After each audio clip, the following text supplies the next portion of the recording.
Well, the attacks against Christians in Orissa began on August 24th and have continued ever since. We are getting daily reports of churches being burned to the ground, Christian homes being destroyed, as well as daily reports of attacks against Christian believers.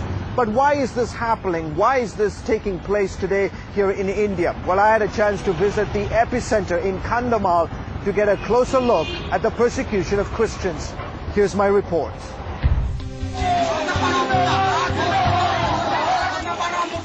They asked him, "Will you deny Christ and become a Hindu?"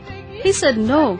Then I saw the Hindu mob pour gasoline on my brother-in-law and they burnt him alive. They surrounded the church and within minutes the whole building was on fire. I could hear them coming towards my house and chanting, "Come out, Christians, you don't belong here. If your God is real, come out and face us." They broke into the house and started beating me. Then they dragged me out front and pulled out a sword. Another person had an axe in his hand. All I could do was grab my 3 children and run. We ran for our lives into the jungle. We spent nights hiding without food or water. In this remote eastern region of India, Hindu radicals are accused of a deliberate and systematic campaign to eradicate Christians from the land. Every single Christian denomination has been attacked. Our schools, our colleges, our orphanages, everything that Christians own, Christian home, Christian institution, Christian churches have been attacked. For more than a month now, Orissa has witnessed some of the worst persecution against Christians ever in India's history. Violence began a month ago when a Hindu leader was murdered here. Hindu fanatic groups held Christians responsible for it and went on a rampage, an allegation that's been denied by Christian leaders in the area. 4,000 Christian homes and some 400 churches were destroyed. Events in Orissa triggered violence against Christians in a number of other states. At the root of the conflict, say Christian leaders, are efforts by Hindu radicals to stop lower caste Hindus known as untouchables or Dalits from converting to Christianity. The Hindu mob wanted us to convert back to Hinduism. They told us that if we became Hindu and rejected Christianity, we could stay. Otherwise, they would burn our homes and we would have to leave the village. Dalits make up 1/5 of India's 1 billion plus population. They live on the margins of society and are often described by Hindus as less than human. Christian groups say lower caste Hindus convert willingly to escape the 3,000 years of discrimination under the caste system. So when we talk of what is happening to Dalit, it's a freedom movement. And what happens in a freedom movement? They're seeking any one way which will make them free. Christianity offers them one. Hallelujah! And the numbers have been especially dramatic in Orissa, where Christians now make up some 27% of the population. The Hindu gods did nothing for me. They didn't bring me any peace. They could not answer my problems. But in Christianity, I found true peace and freedom from the Hindu caste system. But some Hindus have accused Christians of converting Dalits against their will. They use bribery and money to trick Dalits into becoming Christians.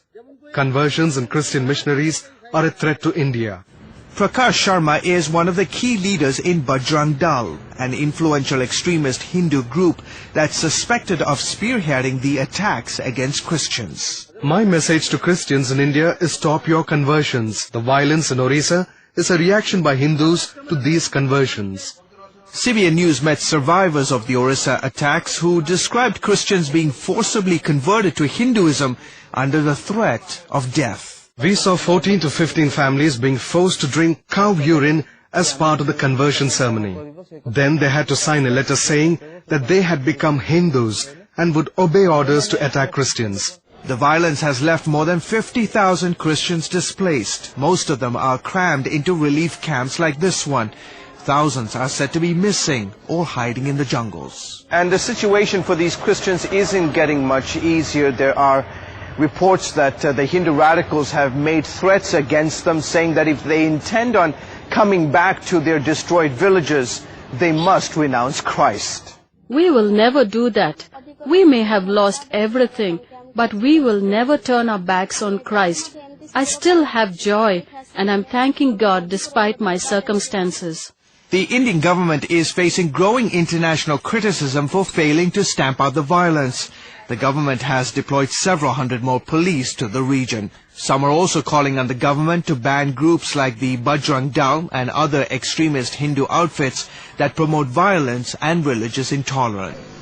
ये देश हिंदुस्तान है, किसी का बाप का नहीं है. कोई ईसाई मिशनरी हो चाहे मुसलमान हो, इस देश मूलतः हिंदुस्तान है.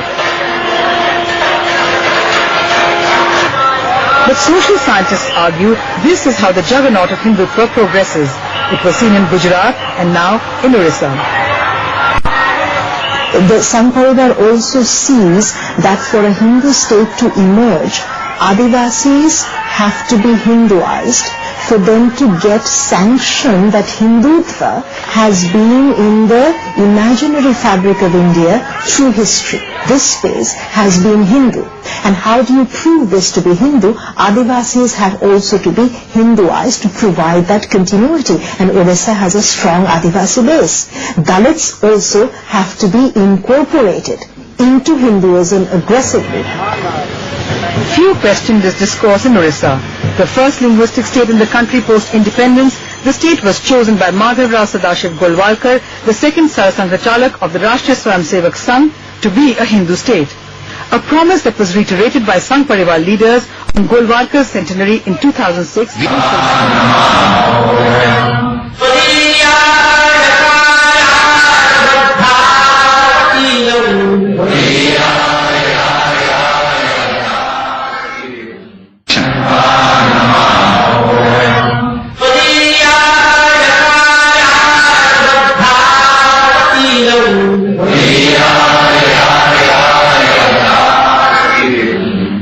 The RSS National Jamboree, an event strangely reminiscent of rallies in 1930s Germany.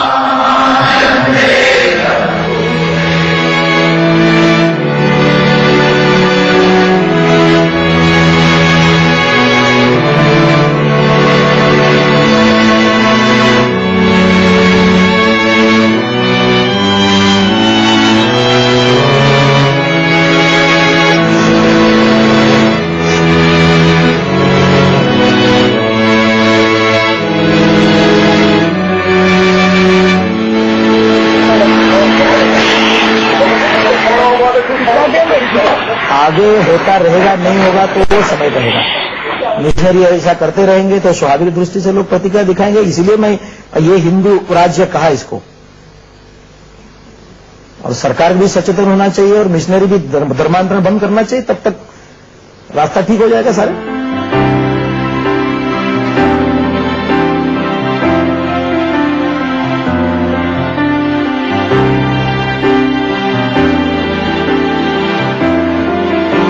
24th by 8 o'clock, there were some 600 people. Church boys came and told sisters, it is not safe for us to be here.